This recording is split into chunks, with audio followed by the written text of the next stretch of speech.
vlogu. Teraz budeme natáčať také video, ktoré vlastne pôjdeme s autom. Nepôjdeme s autom, ale dobre si začal, Romanko. Takže ako ste mohli vidieť v minulom videu dobrodružných nákupoch, kúpili sme M4. Je to v podstate môj prvý MPV v živote, ktorý vlastním.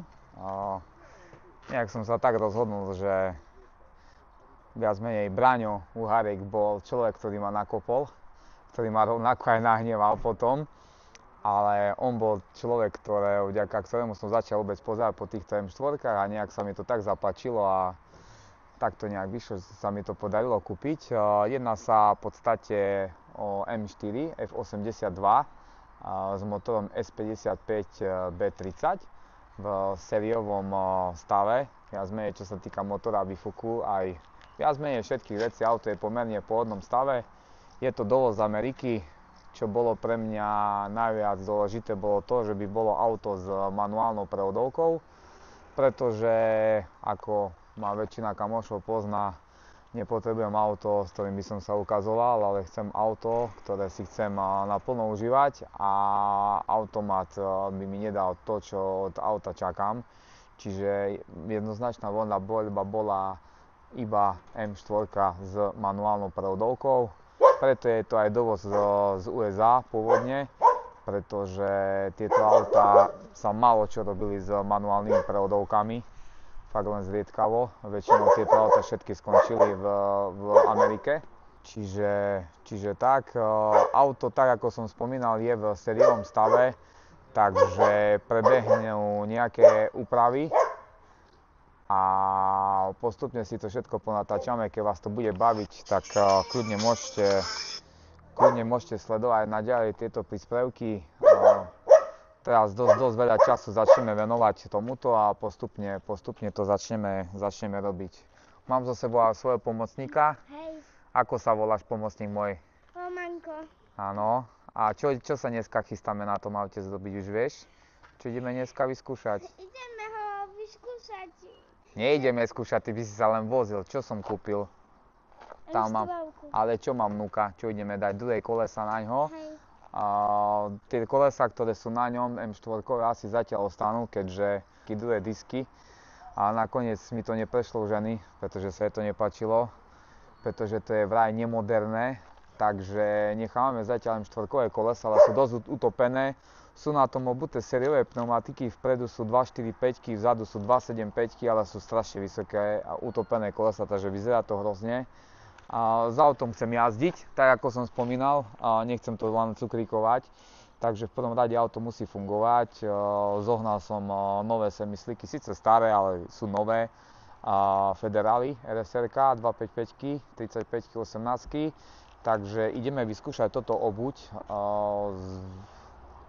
dopredu, dáme tam určite aj nejaké podložky, uvidíme podľa toho, ako budú tie kolesa stať.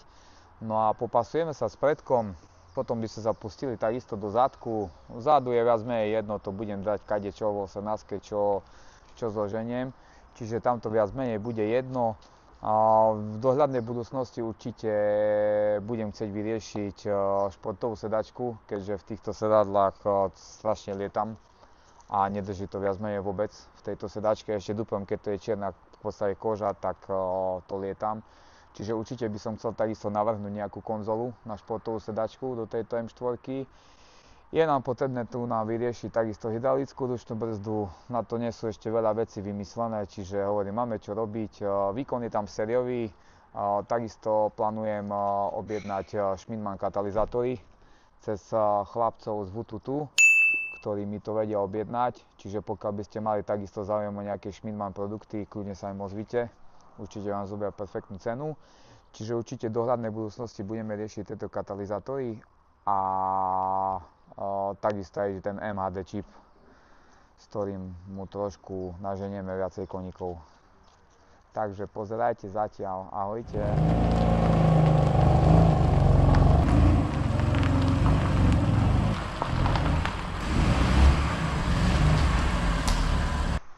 Takže zo spodu je tu porobený tuningový výfuk.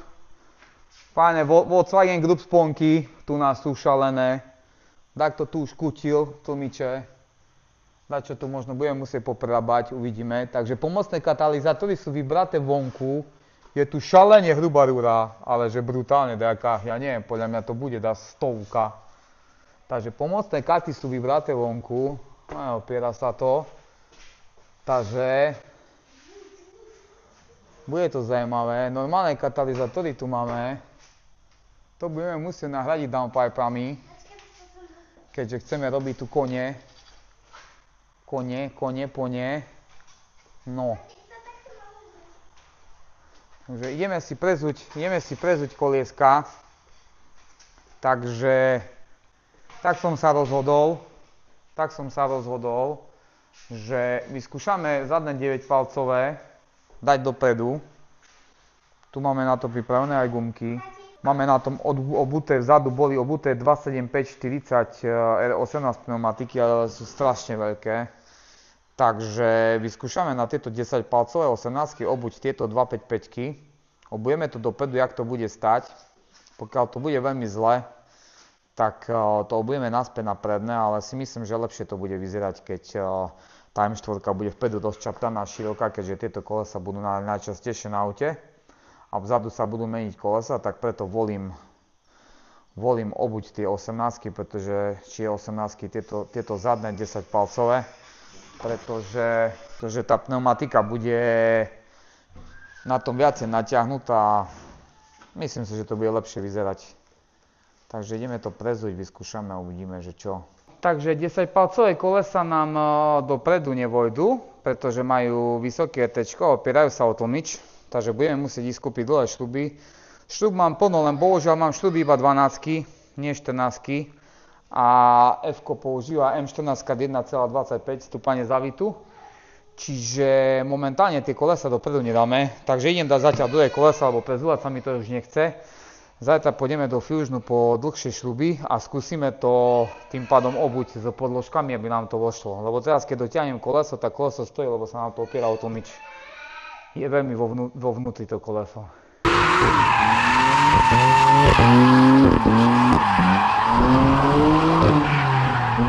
Pekné ránko, takže máme tu ďalší deň, včera som to veľa nestíhal popri robote, takže sa mi nepodarilo doriešiť tie kolesa, poskladal som to zatiaľ naspäť tak, ako to bolo. Bol som nedočkavý, takže už som si nahodil toto koliesko tak hore, nemám síce šruby, neviem to spustiť dole, ale vyzerá to, že by to malo byť celkom tak akurát. Určite koleso ešte pôjde dovnútra, tak sa auto zníži. Takže uvidíme. Skočím kúpiť skrutky do Fusionu a vyskúšame to nahodiť, pripevniť. Tak som zvedavý, že ak bude stať. Takže snad to dnes popri robote stihnem, pretože treba mi prichystať jedno auto na šacu. Máme tu 46 2.8, na ktorej chalanisko chce dávať nejaké lepšie brzdy. Takže treba mi to popri tom toto zrobiť. No a keď bude čas, tak musím aj na moje M-ko niečo.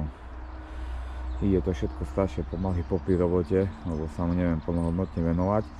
Ale aspoň ten vzľad tej disky, nech to mám vyriešené, aby sme vedeli treba aj ten podvozok potom poriešiť, aký alebo čo, ako to bude stať. Či to nebude čuchať. Či nebude treba ešte tie kolesa peca ešte viacej vonku dať. Tu sme postupili s M4 ďalej. Nestíham všetko točiť, za to sa vám veľmi ospravedlňujem. Ale budem sa snažiť všetky budem sa snažiť všetky také dôležité veci zachytiť, aby vám nič neušlo. Takže čo sa týka predku diskov, asi to už máme vyriešené. Nakoniec sme použili teda zadné kolesa, originál z M4, tie 10-palcové. Na nich sme obuli pneumatiky 255 3518 a použili sme 3 cm podložky a stojí to zhruba nejako takto. Neviem, či to bude vidno dobre na videu, bo je to dosť proti slnku. Ale v podstate stojí to, si myslím, že úplne dokonale tak, ako sa mi to páči. Disk jemne pretečia. Uvidíme, keď to ešte znižíme dole, lebo vyzerá to teraz hrozne, pretože auto je momentálne vysoké, pretože treba nám na to ešte doriešiť podvozok. Ale čo sa týka pozícii kolesa si myslím, že predok máme viac menej hotový. Čo sa tam ešte trošku zmení je to, že bol som kupovať šruby z Fusionu, pretože som si nejak som to musel prehliadnúť, nevedel som nájsť štifty M14 s 1.25 stúpaním. Pozeral som na ReShop, ale musel som to tak prehľadnúť, preto som išiel do šrub. Určite je to nevýhoda, keďže vzadu sa budú dávať kolesa rôzne. Nie som ten typ človeka, ktorý nakúpi 20 rovnakých kolies, že by auto vyzeralo rovnako. Čiže dozadu budem dávať disky pekné, ktoré mi tam jednoducho vojdu a tým pádom, že budú rôzne ETčka, tak chcem to prehadzovať a možno bude dosť často treba to prehadzovať aj s podložkami a s takýmto prehadzovaním, pokiaľ máte tie dlhé šruby a máte prechodzie podložky, je to pracné, jednak sa to zhľadáva, pokiaľ to niekde prezúvate a akože určite najjednoduchšia a najšikovnejšia voľba je tých štiftov, takže som rád, že sa mi to podarilo nájsť. Takže bol som po tieto štifty dnes v ReShope, takže toto si ešte dnes prehodíme, natočíme. Zadok mám takisto na 3 cm podložke. Je to v podstate predné koleso, ale zhruba ono to pozíciou asi stoja tie kolesa predné, zadné úplne rovnako. Či sú vpredu alebo vzadu, tým pádom, že majú rozdielne tečka, ale aj rozdielnú šírku, ale je to tak nejak vypočítané, že to koleso zhruba stojí rovnako, čiže momentálne to mám na tých 3 cm podložkách. Dozadu v budúcnosti určite by som chcel búhať nejaké väčšie pneumatiky, momentálne tam mám 225 40 18, ale už aj na tých úzkých 18 pri 2,5 bare tlaku to auto má neskutočný grip a zatiaľ ani nemám potrebu tam dávať nejaké širšie pneumatiky, pretože už aj tak človek musí byť dosť rýchly, že by to auto v tej trojke otrhol, že by to šmykalo momentálne s tým sériovým výkonom. Uvidíme, ako sa to bude chovať s tým MHD čipom, ale pri tomto sériovom výkone na tých 225-kách podľa mňa to funguje celkom postačujúco. Možno som ľavý, možno takto povie, že na to musí širšia guma, ale akože so širšou gumou si to neviem ani momentálne predstaviť. Podľa mňa by som strašne auto musel moddovať a extrémne rýchlo byť. A možno niekde na parkovisku na nejakom okruhu určite, hej, ale na tratiach, na ktorých sa ja s tým chodím voziť a to používam, potrebujem stále radšej menej toho gripu ako viacej, takže zatiaľ to nechám tak. Určite by som dozadu chcel riešiť nejaké 10 a viac palcové kolesa, pretože na tých 225-kách to vyzerá zo zadu dosť smiešne a úzko. Takže určite by som chcel na to bierať nejaké 10 a viac palcové disky a na tieto disky už tie 225-ky to už bude to problém obúvať, čiže určite pôjdem do rozmeru nejakého 255 alebo 265. Ale zatiaľ na také oboznamovačky s týmto si myslím, že bohate stačí aj tento rozmer zatiaľ, ktorý máme. Takže tak prebehli už trošku zmeny aj v interiéri, k tomu sa dostaneme trošku neskôr. Ja som to zatiaľ nabastil len tak narýchlo, by som to vedel vymerať. Použil som nejaké vnútorné pôvodné konzoly na 46 z jednej aj z druhej strany, ale sadlo mi to tam pekne, že sedačka je na stred. Jednoducho je potrebné ešte tu vymerať trošku diery, ale v podstate pozíciu sedačky a sedadlo si asi popíšeme trošku neskôr. Ideme v prvom rade vymeniť tieto štifty, nahodíme tieto štifty hore a potom sa budeme venovať ďalším veciam a to je sedadlo.